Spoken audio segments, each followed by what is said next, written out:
All right, before can you hear me? Is this thing on? Okay. All right, so before I get started, this is kind of a beginner kind of level talk. So if you've developed plugins before, you've kind of done this, you're probably not going to get a whole ton out of it, but you're welcome to stay if you want. But I wouldn't be offended if you were to duck out either. So a little bit about me, they talked a little bit. I do have 14 plugins on WordPress.org. I've contributed to WordPress core, so if your website is updated to 4.9 or higher, which it probably should be, my code is already on your site. But my background is not as a developer in software development or anything like that. I have a degree in accounting. I was a soldier. I taught myself how to code, and I guess the reason why I'm saying all that is because if you don't have that background, development background or whatever, you can do it too. You can learn. I don't have any special superpowers that taught me how to do this. All right, so what is a plugin? Plugins are really just software that changes how WordPress works. They're usually written in PHP code, but other code can be used too, like JavaScript and other languages can be used too. Plugins make it easy to add new features to your site. Out of the box, WordPress doesn't really have all the features that you might need. So for example, like contact forms and your page builders or e-commerce or SEO type stuff, WordPress doesn't have all that stuff necessarily baked into it. There's a myth kind of that plugins will slow down your site. Plugins aren't inherently bad or slow for having on your site. It's not a bad thing to have a plugin. However, some tech support type people have perpetuated this myth by saying that, oh, you just have too many plugins when there's something wrong with your site. I kind of feel that it's sort of a lazy way of saying that there's a lot of plugins on your site, and we don't really want to look through each one individually. And so just start taking some of them off, and hopefully one of them magically fixes things for you. Some of the plugins that are out there actually will speed up your site. There's caching plugins, there's plugins that will optimize images and stuff like that. So they're not inherently bad. They won't inherently slow down your site. However, badly coded plugins can slow down your site and could cause some issues. I also want to make sure everyone's kind of on the same page with what a theme is versus what a plugin is. Themes are kind of, think of a car. So themes are kind of like the exterior of your car. The color of the car, the shape, the type of car, whether it's convertible or an SUV or a minivan or something like that. So themes control the look of your site, what everything kind of looks like. And it manages the appearance of the site's header, the footer, the sidebars, all the content area, stuff like that. On the other hand, plugins are, if we're using that car analogy, plugins are the interior part of the car. Your engine, your GPS system, if it has heated seats, things like that. Plugins control the functionality, how the site works, what it does. While themes control the placement of the different content on the site, plugins will have the ability to create new types of content or modify the existing content.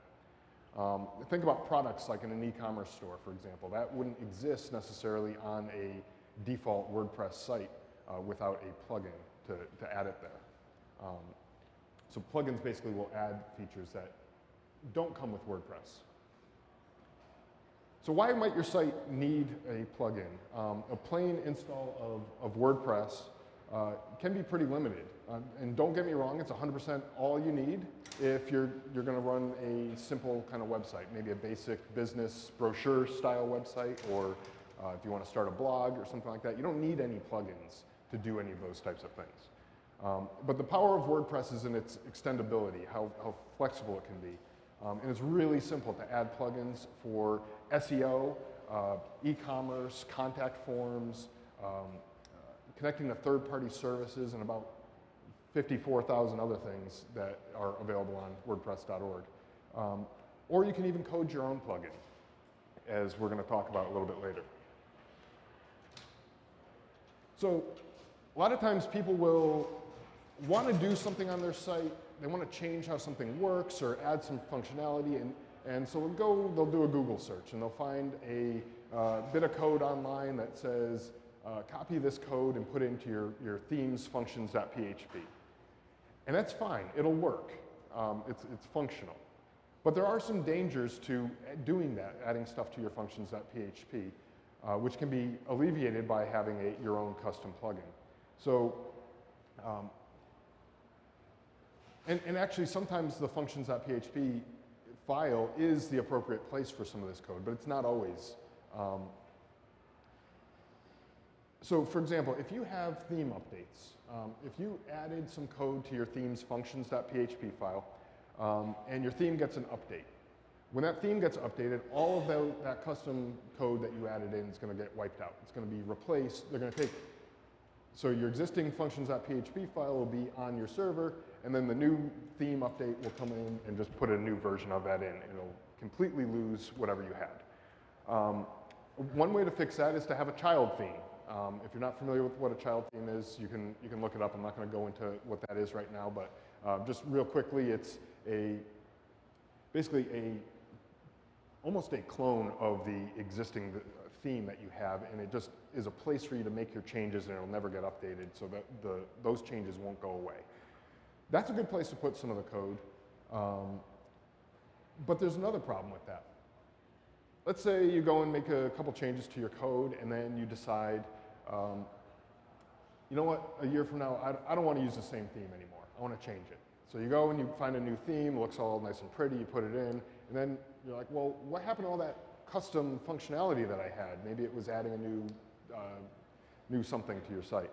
Well, it's going to be gone because you've taken off the old theme that had your custom code, and now you're using a different theme, and it's going to be gone.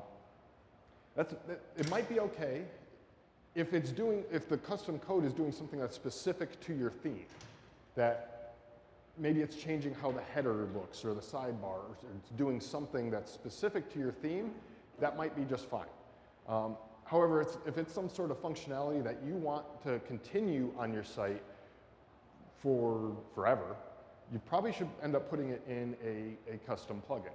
And so that's kind of what we're going to talk a little bit about today, is how to do that. So benefit of having a custom plugin is that the code that you put in is not going to be, like we talked about, it's not going to be lost with a theme update or changing themes or anything like that. You're free to do that. You're free to change your theme whenever you want. I also think it's easier to troubleshoot issues that you might have in the plugin.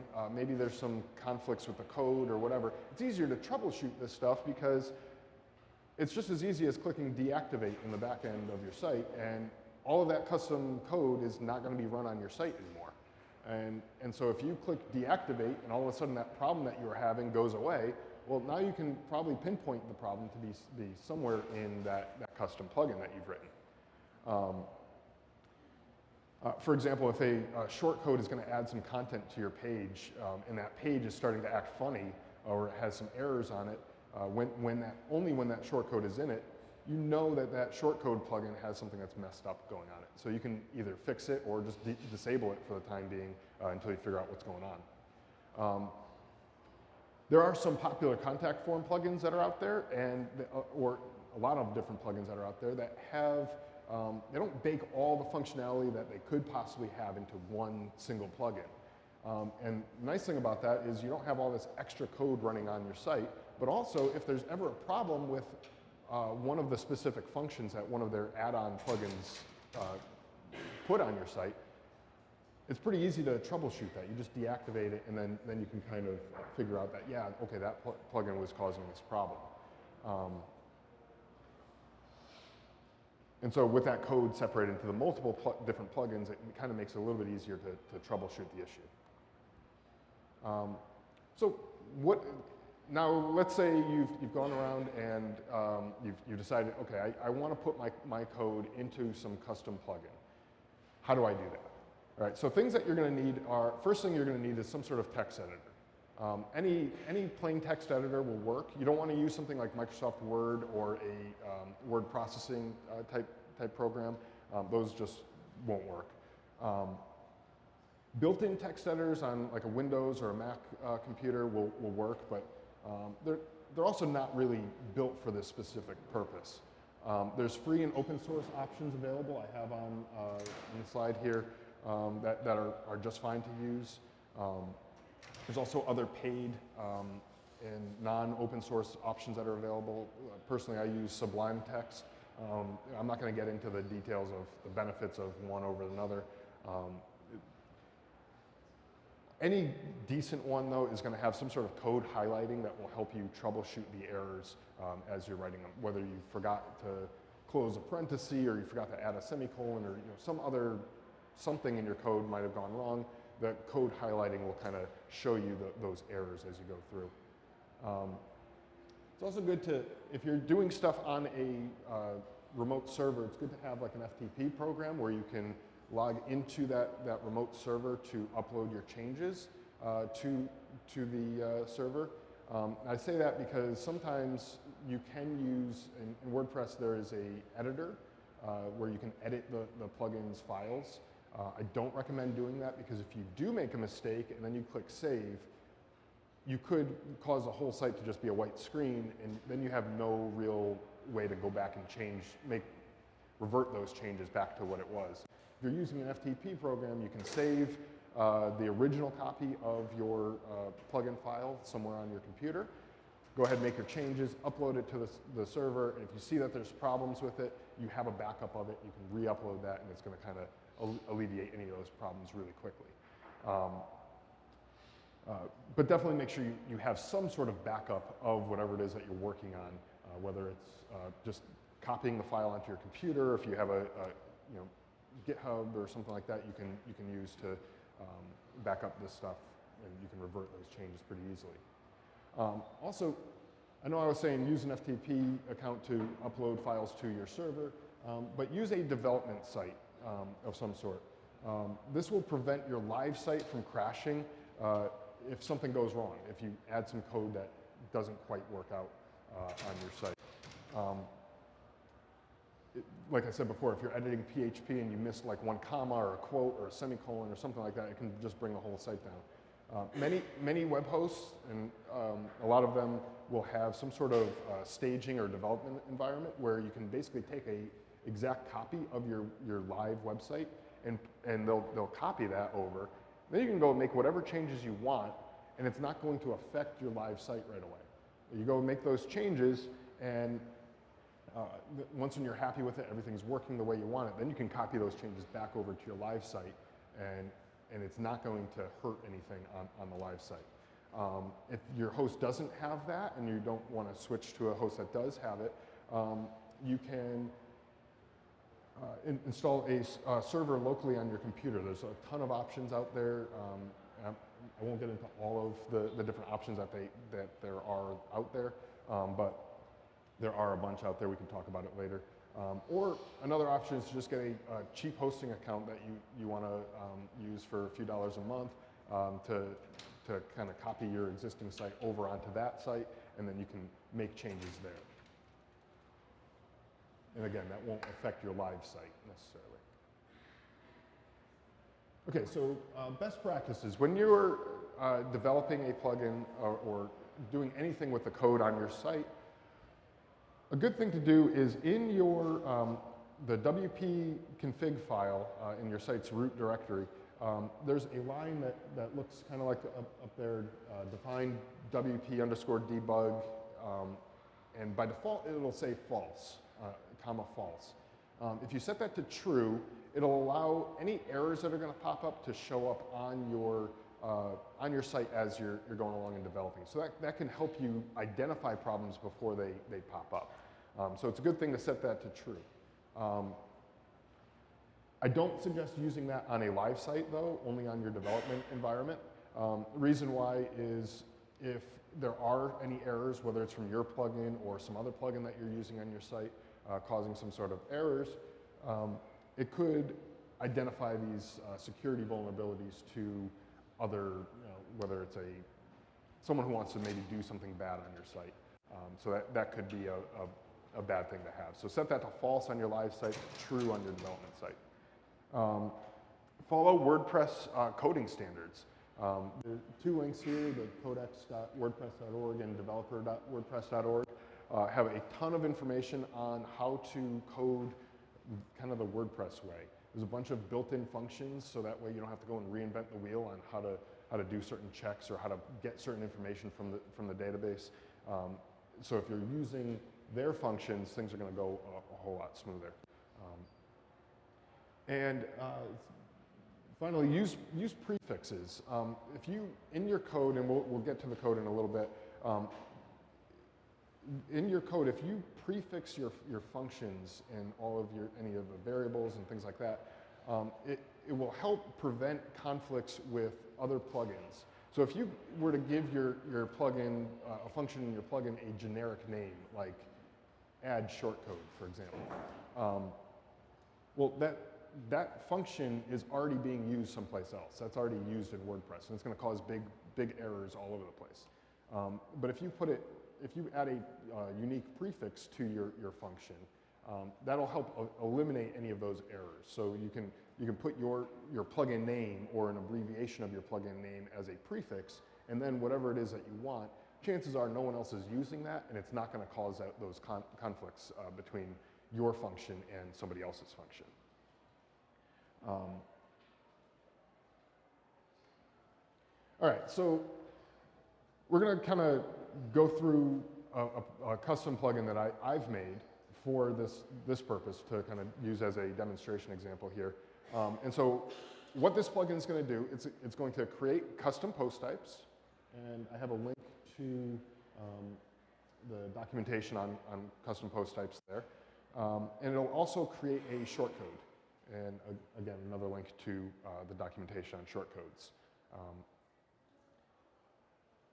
So custom post types, before I go any further, if you're unfamiliar with what a custom post type is, WordPress comes with 5 default custom post types. They're post, page, attachment, revision, and menu.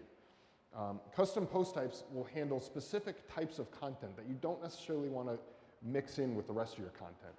For example, an e-commerce site might have a products custom post type. An education-based website might have like an assignments custom post type. Movie review sites might have like a movies and actors as 2 separate custom post types. So think about it this way. A post is a default post type. That's going to be on any site no matter what. And that's where your blog posts are going to show up. But not all content is a blog post, and you don't necessarily want all that content to show up in the same place. You wouldn't want your blog post to show up every time you uploaded an image, and because images are an attachment post type. Just like you wouldn't want every product to show up on your blog feed every time you added a new product to your e-commerce site. And shortcodes, if you're unfamiliar with shortcodes, they're a way to provide a way to dynamically insert content into your site. So by placing this little shortcode, your site can run a function that will insert certain information into the site. You can't put PHP code into the post or page editor for security reasons, but you can put a shortcode in there. And so that shortcode can then go and run PHP code on its own. And it can pull data from your site's database, or it can even add data from another site using their API or things like that. All right, so if you are following along, I see a lot of people have their laptops out and stuff. I have actually, if you can move the picture-in-picture for the link here. I have a link here to the plugin that I coded for this, so you can kind of follow along on GitHub if you have that. You can download it too, and you can mess around with it. You can make changes. You can do whatever you want with it. So that's out there for you to grab. So every plugin should have a few things. First thing is, in your plugins directory, you should have a folder for your plugin, all the files that go into your plugin. Technically, it's not needed, but it's very useful for organizing all your plugins files, especially if there's going to be more than one file. Your plugin should also have a PHP file with a header comment, and I'll show you what that looks like in a little bit. But in the header comment, it has at a minimum, it should have a plugin name, and that name should be unique. Another plugin on your site, or sorry, not on your site, but another plugin on like WordPress.org, if it has the same name, for example, if you called your plugin WooCommerce, and obviously there's another WooCommerce that's on WordPress.org, if their version number is higher than whatever your version number is, you're going to get that update prompt on your site. And when you click update on your version of WooCommerce, it's going to just replace it with the real WooCommerce, and that's just something that should be avoided. So give your plugin a unique name. Your plugin header comment can also optionally contain a few other things, a URL, so like to the home page of your plugin if you don't, if you have a place to put that. Description is a short description that shows on the plugins page in your WordPress admin. Version number, the author's name, a link to the author's website. And if these things are like a custom plugin that you're not going to be distributing out anywhere, you probably don't need a lot of this stuff. You know, license information and stuff like that. You probably don't need too much if you are only going to use this on your own website. All right, so let me get out of here and pull up. Oops, where'd that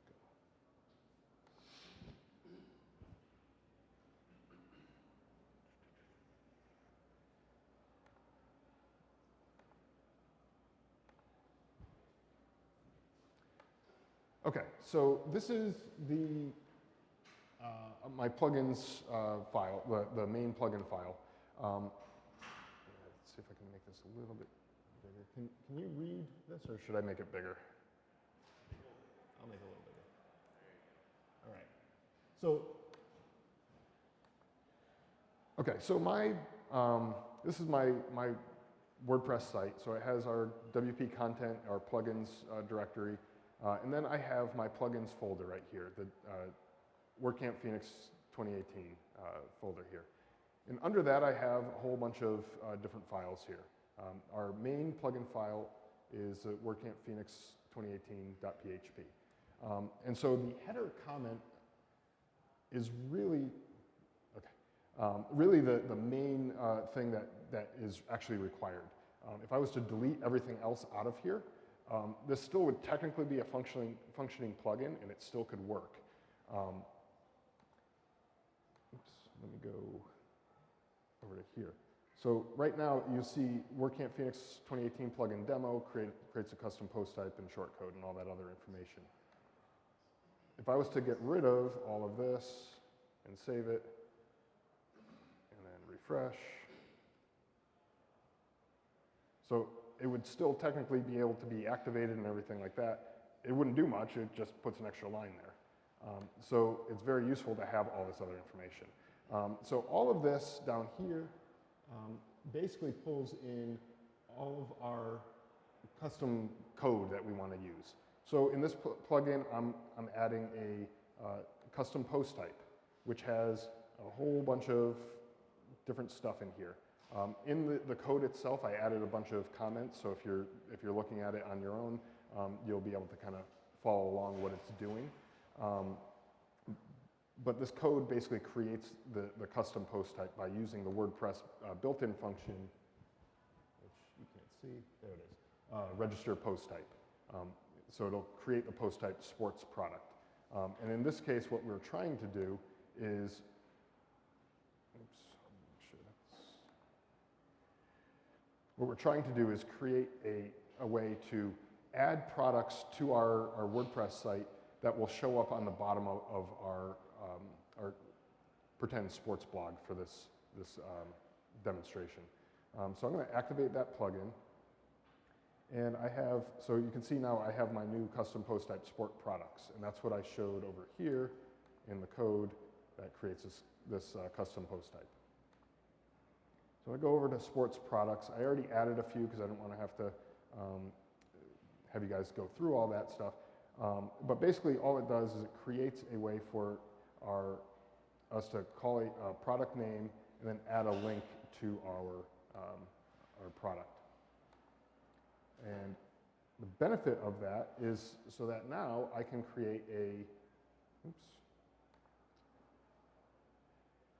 shortcode. And again, I have a bunch of comments in here, so if you're following along, you can read all about it. But the shortcode will basically allow me to say, I want to show all of the sports products in a certain category, so golf or yoga or baseball or whatever it happens to be. So if I'm on my posts, so I have just a generic golf post here. And I have this short code. So this tells me, I'm using the short code that you can't see apparently. Hang on. See if I can bring this up a bit. All right, there we go. All right, so I have this short code down here for sports products. And what it does is it creates an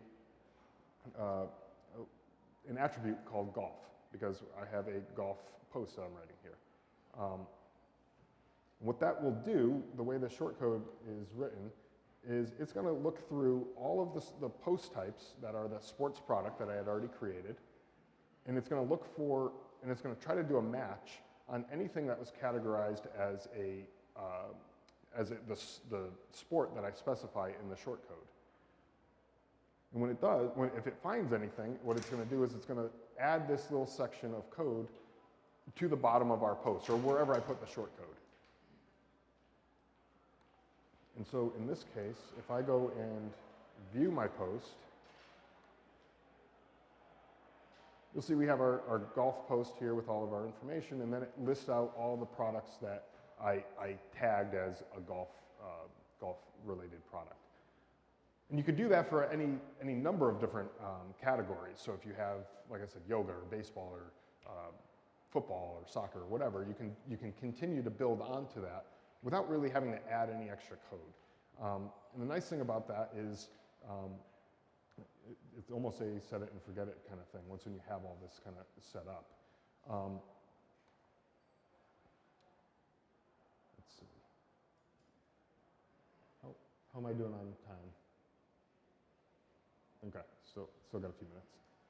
All right, so I have one other thing here that I wanted to show.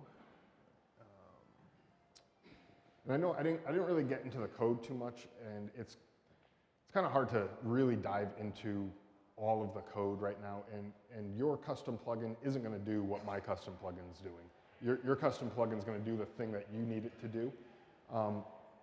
One thing I need to also make sure you guys are aware of is any PHP file that you're going to have. So basically it ends in .php like all these files up here have. They're all going to start with this code that's up here. You're going to open it with this PHP code. When you go to other websites that have code examples, you might be tempted to copy and paste that into your site. So for example, I have one of my own examples here, and I'm just going to copy this whole entire code example.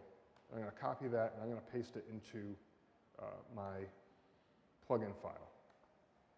It's not going to do exactly what I want it to do. It's actually going to break everything, and it's kind of for demonstration purposes. So if I go and add that, excuse me, if I go and add this code 100% the way it was on this site, and I save it,